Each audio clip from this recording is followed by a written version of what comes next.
All right, back from break. So we are looking at electric circuits. We're looking at resistance and resistivity and resistors, and we're also looking at electric current. So what we're showing here is that we've gone through and shown that the power, the rate at which energy is being, let's see, there's a rate of energy being provided by a battery. There's a rate at which, in a resistor, electrical energy is being converted to thermal energy. For a capacitor, the power tells us the rate at which energy is being stored in the capacitor. So power applies to every device. And for every device, we can calculate the power by multiplying the current flowing through that device by the voltage drop specifically across just that device. All right, the unit of power is the watt, and since the power can be written as V times I, that says if I'm dealing with a resistor, I could also write the power as R times I squared, or I could write the power as V squared over R. For a resistor, all three of those formulas are equivalent. So here's some headlights. Here's an example. We've got a car battery. Here's the battery inside my car. It's 12 volts. Here is the headlight in my car. It's rated at 40 watts. Now, the 40-watt rating is making an assumption. When they tell you that a light bulb has a certain amount of power, the assumption is that you're connecting it to the correct voltage source. So let's see how this circuit looks. Here is my car battery. Ooh, I put the switch in. Very good. Here is the headlight. So that has a certain amount of resistance to it. And the voltage here is 12 volts. So what I can do is I'm writing down my power formula. Power can be written down in terms of V times I, or V squared over R, or R times I squared. They're all equivalent if I'm thinking in terms of the resistor. If it's something else, then V times I will work for any device. So battery, resistor, capacitor, I can use V times I to calculate the energy rate. Now the headlight here, the current going through the headlight should be given by taking P and dividing by V. So the current going through the headlight then would be 3.33 amps. And the way we got that number is because the headlight was rated to be 40 watts. Now, 40 watts is not an intrinsic property of the headlight. The intrinsic property of the headlight is its resistance. So let's find out how much resistance it has. To calculate resistance, I can take V over I, and that gives us 3.60 ohms. So if I take this headlight out of the car and connect it to a different battery with a different voltage, it will continue to have 3.60 ohms of resistance, but it will no longer be operating at 40 watts. The 40 watts was only the 40 watts was only accurate if it had been correctly attached to a 12-volt battery or a 12-volt source of some sort. And so yeah, for appliances, often I think, instead of putting them in terms of watts, they should put it in terms of ohms. They should say how much resistance is in there, because that is the property that the headlight actually has. It actually does have 3.6 ohms of resistance. If we took this headlight, let's say we take this headlight, 3.60 ohms, and we attach it to a 24-volt battery, let's double the voltage, what happens? Well, if I double the voltage, I'll get twice as much current. That would be 6.66. And if I double the current and double the voltage, the power goes up by a factor of 4. So if I connect this to a 24-volt battery, the light the power is going to go up by a factor of 4. This is going to become a 160 watt bulb, and probably more likely it will burn out. So maybe it will, it will be super bright, 4 times its usual brightness, for whatever amount of time until it burns out, and then it won't be that bright.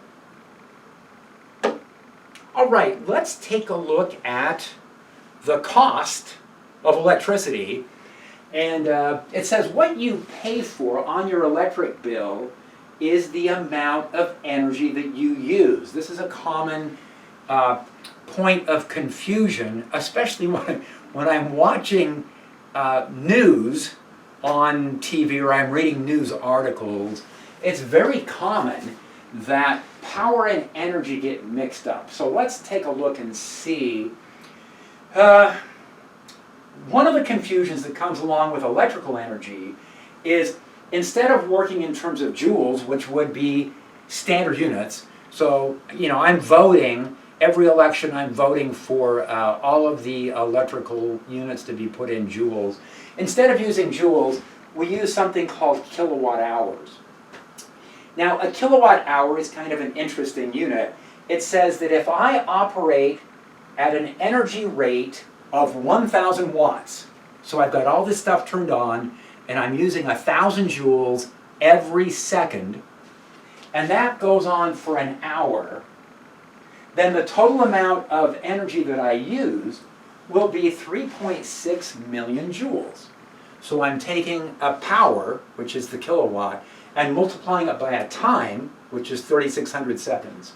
So every kilowatt hour of energy is 3.6 million joules of energy. Now, kilowatt by itself is a measurement of the power. It's not an energy unit until I multiply by time. So, and I think that's where a lot of the confusion comes in. So, let's take a look at an example here. It says here that we have an electric heater. Now, an electric heater, most of the little smallish electric heaters are very simple devices. They're just resistors. And it says that this electric heater operates on 120 volts, that's RMS, with 15 amps, that's RMS, and the average power then is going to be V times I. We're going to turn this on 3 hours a day. Oh, it's on for quite a while. So it's on for 3 hours a day. Now it says that the electricity is the electric company, PG&E, is charging 9.2 cents per kilowatt hour. Now, I think current PG&E rates for electricity is probably about 20. So it's probably double the number that we have listed here. And energy costs vary significantly by location. So if you're living next to a very large hydroelectric plant, your electricity might be pretty inexpensive. Let's see, so here is an AC power supply we're plugging into, and it's an electric heater. We can represent that as a resistor. And the given information is it's 120 volts. That's an RMS value. It's operating with 15 amps. That is an RMS value. And the average power is VRMS times IRMS. So the average power for this heater is 1,800 watts. So 1,800 watts is on average 1,800 joules of energy are being used every second. Every second, 1,800 joules of electrical energy are being converted into thermal energy. It's an electric heater, so it's just designed to generate thermal energy. So if we take the 1,800 joules per second and we multiply by how long? Okay, so we leave it on for 3 hours each day. So 3 hours each day, that would be 10,800 seconds that the heater is left on. And if it's left on for 10,800 seconds every day, I can take the power multiplied by the time, and that will give me the energy. So the energy that's used each day is 19.4 10 to the 6th It's 19.4 megajoules.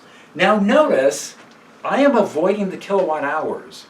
I don't have to do that, but I feel like we should be operating in standard units as much as possible. So I'm going to do the whole calculation in standard units. Now that gave me 19.4 megajoules. And then at the end of the day, let's see what we used. Oh, I updated it. So I did use the PG&E numbers. So I used some PG&E numbers and said this is going to be 20 cents per kilowatt hour. Now a kilowatt hour is 3.6 megajoules. So I did the conversion this way. We are using 19.4 megajoules during that 3 hours each day. And I am multiplying by the 20 cents divided by 3.6 megajoules. So the energy units cancel out. And when I did the calculation, I ended up with 108 cents per day. So what that's telling me is it's costing me a little more than $1 a day to leave this heater on for 3 hours. All right, that sounds probably reasonable. That's, maybe that's a pretty good deal that we can heat up the room. 1800 watts is not going to maintain the temperature in a large building, but in a a medium-sized to large room, 1800 watts could actually do a pretty good job of maintaining the temperature. Okay, how are circuits in houses and in buildings, how are they designed? And so here are the wires coming into the house or the building, and we're going to have a circuit breaker along one of those lines. So the circuit breaker is a safety device, and that says that if too much current is being used, the circuit breaker will open up the circuit. And it says, okay, we're going to stop, there's too much current being used, we're at risk of overheating the wires. It could be that too many things are plugged in, or it could be that some of the wires are not operating properly. So the circuit breaker is a safety device to make sure that if we try to operate too much stuff at once, the circuit shuts down. So what happens all through the building is that these two wires run to every outlet. See all these outlets? So here's an outlet, here's an outlet, here's an outlet. These two wires are run to every outlet, and then a connection is made to each one of these wires, and these connections would be inside an electrical box. So when you see those electrical boxes inside buildings, if behind the walls, that's what's going on inside, is those are junctions between lengths of wire that are going through the building. And so we bring a couple of wires out, and then what we do is, notice that we have to connect top and bottom. We have to make electrical connections so that we have both lines coming in to those top two vertical slits in the outlet. Now I think the way they've got it oriented here, how does it work? The large one is on the left, I think. So this is what's considered to be the neutral. The one on the right is considered to be the hot wire or the higher voltage. And then the lower one, there's actually a third wire that gets run, and that's used as a redundant ground. That's used as a safety mechanism. But for right now, the important thing to realize is we have two wires coming in, and everything is being attached in parallel. Everything here is being attached in a parallel fashion, so that every time I plug a device in, that device is attaching to a voltage of 120. In the outlet, the difference in voltage between the left and the right is always going to be maintained at 120 volts RMS. And then all the devices are designed to make use of those standard 120 volt outlets that we have. Now there's some exceptions. If you have an electric range or an electric clothes dryer, those are designed to operate at higher currents, and those have very different looking outlets. But the standard outlets that we work from look like this. Now here's another example. We've got a switch here, and then this actually runs to a light. So this light also is going to end up being attached to 120 volts when we close that switch. So let's take a look and see how could we calculate the amount of current going through the circuit. And so I can take the power of each device and I can divide through by the voltage, and that will tell me how much current is going to that device. So these high power devices are going to be drawing a lot more current. This is 1800 watts divided by 120 volts. That's going to be using 15 amps. And then the hair dryer too, 1200 watts divided by 120 volts. That's going to be using 10 amps. 10 amps, 15 amps, that's already at 25 amps. Circuit breakers could easily open up the circuit at 20 amps. It's common to have 20 amp circuit breakers. So plugging in a hair dryer, a major energy user, and an electric heater into the same circuit could open up the circuit breaker. Circuit breaker to decide too many things plugged in, too many high power devices plugged in. Okay, this is what we saw earlier on, is that in our battery, we have a voltage that's nice and steady, and that gives us a current that's nice and steady, and we call this direct current. In the outlets, the voltages are alternating, and alternating voltages result in alternating currents. The currents that flow as a result of those voltages are going to be alternating. So, and we've looked at actually the mathematics behind this too, so we're in pretty good shape as far as the diagram that we've got here. Okay, so this is, yeah, kind of a bit of a repeat, huh? So the voltage here can be written as V naught sine omega t. Now this is in terms of the 60 hertz, but we multiply by 2 pi to put that into radians, and mathematically it's easier to work in terms of omega than in terms of f. It saves us from carrying around factors of 2 pi. So the current behaves the same way as the voltage, just as what we had outlined before. And so what we're going to end up with then is the power instantaneously is going to be R times I naught squared, sine squared omega t. The average value of the power is going to be 1/2 of the peak value for the power. I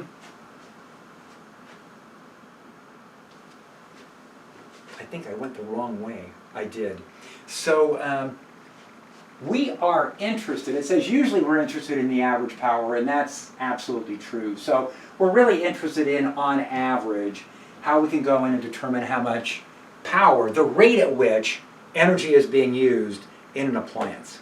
And then the RMS values, the IRMS and the VRMS, are going to be related to peak current and peak voltage by the square root of 2, 1 over the square root of 2, which works out to be 0.707 something something something.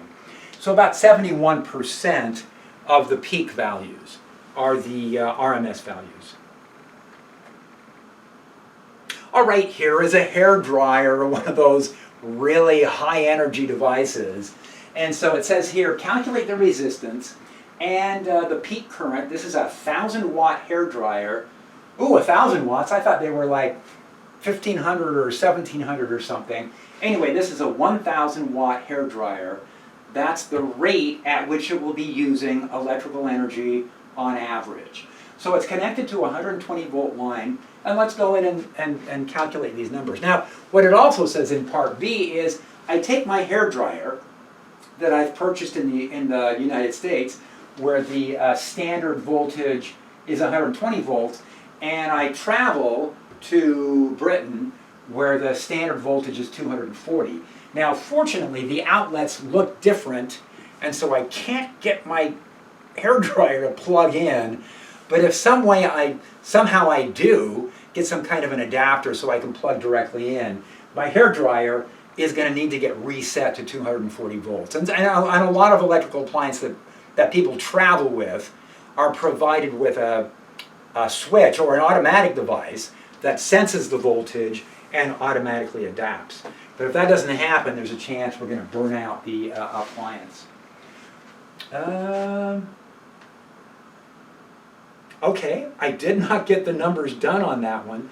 So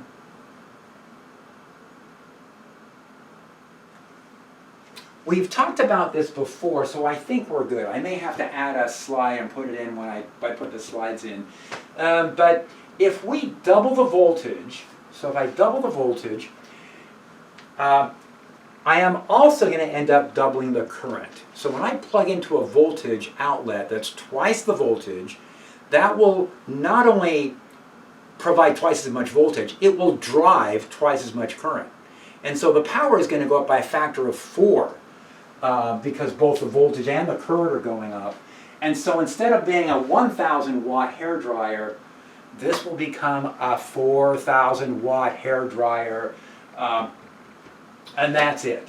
So, and I'll let you guys do the calculation on this one. Actually, this one's pretty straightforward, I think. And then check with the textbook on this. Should be in there with one of the examples. Okay, kind of a last item. I think this is the last item we're going to be looking at, is to ask about. We're going to take a closer look at how many electrons are there in a piece of, let's say, copper wire. How do I count the electrons that are available to move through the copper, and then how fast are those electrons moving? So electrons, we're going to say that the electrons in our wiring are moving with what's called a drift speed. And that means that there's an average speed for the electrons. So I think, as we mentioned before, what's going on here is the electrons get pushed forward, but then they run into something and they slow down. And then they get pushed forward and then they slow down and stop. And they get pushed forward. So it's kind of a haphazard kind of process. It's not like the electrons are just smoothly moving through at a fixed velocity. Now what we can do is we can average over all the velocities of the electrons at some instant and say there is some average value, average velocity, which stays constant. So there's an average velocity, and we call that the drift speed. So it's the equivalent as if all of the electrons were just moving with constant velocity through the wiring. But the actual motion is more complicated. So here what we're saying is that the amount of charge being carried through the wire is going to be equal to the number of charge carriers times how much charge each carrier has. Now, that's going to be, the charge on the electron is E. Now, they've put a minus sign in here, but we know the electrons are negatively charged, and all the minus sign's really telling us is that the direction of electron motion will be opposite to the direction that we've defined as the current. And so we can combine all of these values. Now the little n is number of electrons per volume, and then V is the volume. So if I take the electron number per volume, a number density, and multiply by the volume, and then multiply by the charge, that will give me the total amount of charge moving through the wiring. And then the volume, the rate at which the charge is coming through, depends on the cross-sectional area times this drift velocity, and then times a certain amount of time. So the total amount of charge that comes through here is proportional to the amount of time. We can take that ratio, that's the current. The current's going to depend on the charge on the electron, the cross-sectional area of the wire, the velocity, the drift velocity, and then the number of electrons per volume. Okay, so that's kind of an interesting combination. Let's actually come up with our own example for this. I think this is a good a chance to go in and kind of review material properties. And so let's use copper wiring. So here is a wire, and it's made out of copper. And I'm going to take a short section of the wire. I'm going to call that section dx. And then I'm going to say that there is a current traveling through the wire, and that the current is going to be given by dq dt. So if I stand at that location, and I measure the amount of charge going through during a time interval of dt, that will tell me the current. Now, this ratio of infinitesimals, we can extend this. So what I'm going to break this down into is dq dn times dn d volume dx, dx dt. So this is kind of a feature of calculus that we can make use of. What we can do is, I've taken dn, multiplied by dn and divided by dn. I've multiplied by dv, divided by dv. I've multiplied by dx, divided by dx. And now what I can do is, I can rewrite this fairly simple definition of current in terms of 4 factors. There's 4 factors we have to keep track of. The first is, how much charge is there per number of electrons? So if I take the charge of all the electrons and divide by the number of electrons, that's the charge on an individual electron. And I'm not going to worry about the minus sign. The next ratio would be, how many electrons are there per volume? That's represented by little n, and the calculation of little n is right up here. So I looked up the density of copper, that's how many grams of copper per cubic centimeter, and then I looked up the molar mass of copper, that's the number of moles per gram, or the number of grams per mole, let's say, and I made sure the grams are canceling out. And then I put in Avogadro's number, 6.02 10 to the 23rd atoms per mole, and then, since the density was in cubic centimeters, I converted into standard units. And what this told me was that copper itself consists of, if I take a sample of copper, there are 8.49 10 to the 28 atoms for every cubic meter. Now, cubic meter is a lot of copper, but this is just a standard unit that we're working in terms of. Now, how many electrons are there in copper? And it turns out that copper is element number 29. So an individual atom of copper will have 29 electrons attached to it. But when we look at the way the electrons are configured in copper, of those 29 electrons, only one of them is free to move around. So when we talk about metals as being good conductors, it means that they have electrons that are able to freely move. But it's not all the electrons. It's usually only 1 or 2 or maybe 3 of the electrons in that particular metal. In copper's case, which is one of the very best conductors, each atom of copper only has 1 out of 29 electrons, only 1 of those is actually free to move around. And so it says that this number of atoms per cubic meter gives me the very same number. This is the number of electrons available to move around in my copper wire. So we can put that number in here. Now let's decide what the cross-sectional area is. Let's say that we use 12 gauge copper wire. Now, in buildings, in homes, you can get by with what's called 14 gauge. It's a little narrower. But 12 gauge is a little thicker, so you can run more. It's a little safer. You can run more current through it. And then also, the 12 gauge copper wire has a diameter of about 2 millimeters. So that works out well for our calculations. It says that the radius of my copper wire is about 1 millimeter. I can take pi r squared, and that tells me that, where did we calculate the area? Did I ever calculate that number? This is going to be 3.14. This is going to be 10 to the minus 3 square meters. Now, let's say that the electrons, what speed should we imagine they're traveling at? let's say the electrons are traveling 1 millimeter every second. So at 1 millimeter every second, that would be really slow.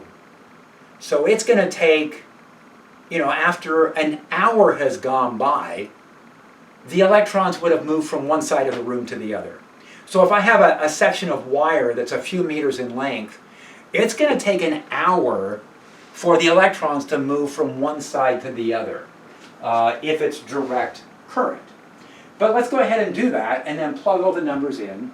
I carried out this calculation. That would be a current of 43 amps. So that's an enormous amount of current. That's more than my circuit breaker will allow. So just by having the electrons travel at 1 millimeter per second, it was too fast. The electrons are not going to be traveling. We were exaggerating about what the speed of the electron might be. So I need to slow down those electrons to keep the current more sensible. Now, that was thinking in terms of direct current. What about alternating current? Because in alternating current, the electrons are just oscillating back and forth. So they never go very far from where they've started. All they're doing is oscillating. Well, some of the formulas that we used back in chapter 14 look like this. X is equal to the amplitude times the sine of omega t. V then would be V naught cosine omega t. And so what we could do is, to find out, let's set the peak velocity. Once again, we'll set the peak velocity to be 1 millimeter per second. So we'll say, with this alternating current, the electrons never go any faster than 1 millimeter per second. How far are they going to travel back and forth? So this 1 millimeter per second turns out to be a good amount of current. So this is an enormous amount of current. And solving our equation here for x naught gives us, so this is 1 millimeter. Now this is a VRMS speed that I'm putting in, so I'm going to multiply that by the square root of 2. And it says that these electrons only travel a few microns. So the electrons move a few microns, and then they slow down and stop, and they move back a few microns. We can't even see microns. So, 3 or 4 microns, that's like this, the diameter of a red blood cell or something. So these electrons are moving back and forth just tiny distances. So again, in typical circuitry, the electrons are not going super fast, they're going super slow. And if it's alternating current, the electrons do not travel very far before they turn around and they head back in the other direction.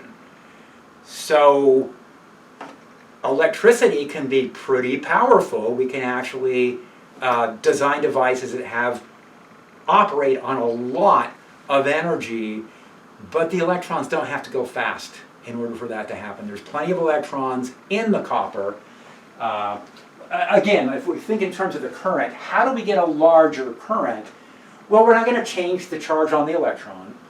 We could get a material that has more electrons per volume. But most metals are going to have similar values for that. We could use wiring that's wider, or we could have the charges move faster.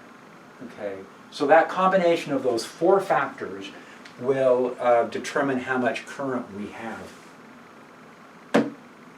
Okay, and then a couple of examples of where electrical discussion of things like electrical current show up.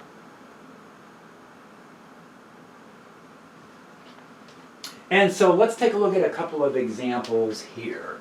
So now we're told in our physiology classes or our molecular biology classes that the nervous system is electrical and that there's some kind of electrical conduction going on. But let's take a close look and see what's actually happening here. So what we've got is we've got a neuron.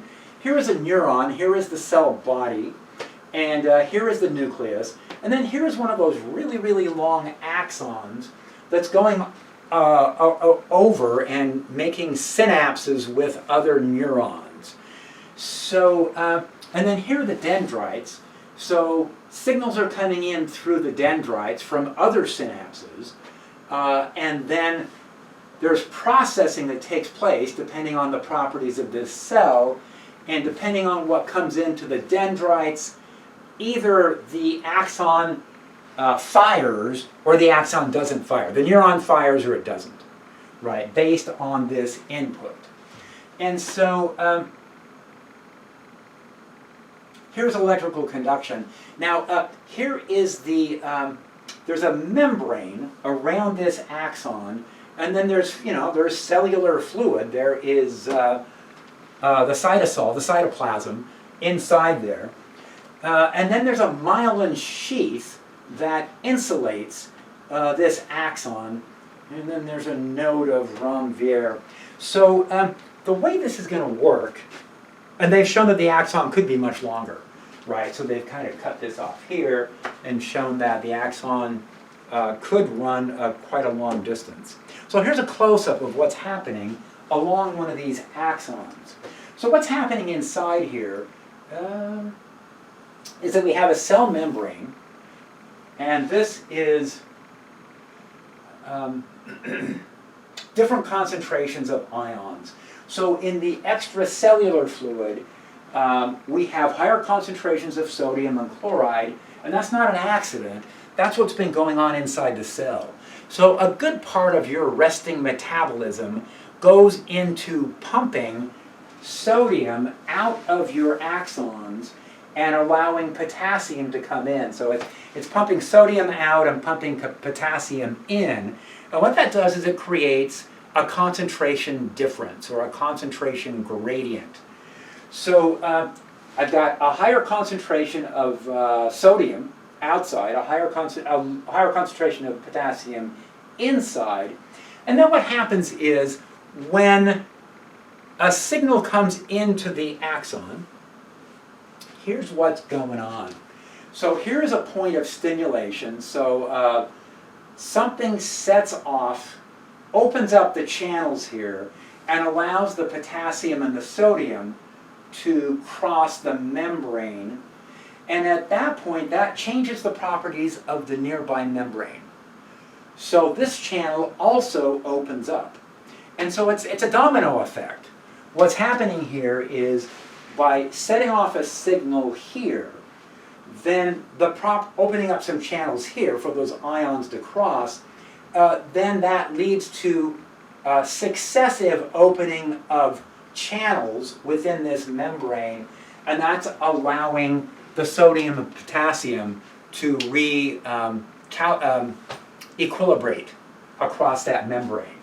So I always wonder if that's really, it's not the same thing as electricity running through a wire, right? Electricity running through a wire is like electrons making their way along the length of a piece of copper. And this always feels to me more like it's a domino effect. Now it's a domino effect that's done with ions and ion concentration, but not sure if it's the same thing as an electrical current traveling along the axon. So anyway, that's kind of a diagram of what's going on in those examples. And then we're kind of at the end of chapter 25. So 25, what do you guys think? It didn't seem quite as detailed or as much stuff to learn in 25. Maybe. If you guys have any questions, let me know. But it did seem a little, not quite so full of detailed content. Here's a quick review we could take a look at. So batteries are a source of constant voltage. Electric current is the flow rate of charge. The conventional direction that we've defined for current is the direction that positive charges would be flowing if it were positive charges making up that current. So what that comes down to is the electrons are going opposite to the direction that we've established for a current. Resistance determines how much current will be flowing, resistance and voltage together, determine how much current are going to flow through a region of a circuit, through a resistor. The resistivity of a resistor depends on the material property of resistance, the length of the resistor, and the cross-sectional area. And the power of any device in an electric circuit comes from taking the current and multiplying through the voltage that's specific to that component of the circuit. So there's a voltage across the battery, there's a voltage across a resistor, there's a voltage across a capacitor. They could all be different. And so to find out the power or the rate of energy, I have to specify which device I'm talking about. Direct current is constant. Alternating current varies as a sine or a cosine function. That's what the current would look like. Okay, here's conversions between peak values and RMS values when I'm operating with alternating current. And then finally, the current is related to the number of electrons in the material times the electron charge times the cross-sectional area of the wire times the drift velocity. So that's a relational formula. It's not causal. So it's a relational formula which says that in a given circumstance I could be solving for any of these variables that they've listed. Okay. All right, I guess we stop there. Chapter 25. So again, if you guys have any questions, stop by. This is really handy stuff when you're thinking about electrical devices around the home. So now it's a good chance to go and look at some appliances and see what they're rated in terms of voltages and power and current, and see if you can make sense of the numbers that they provide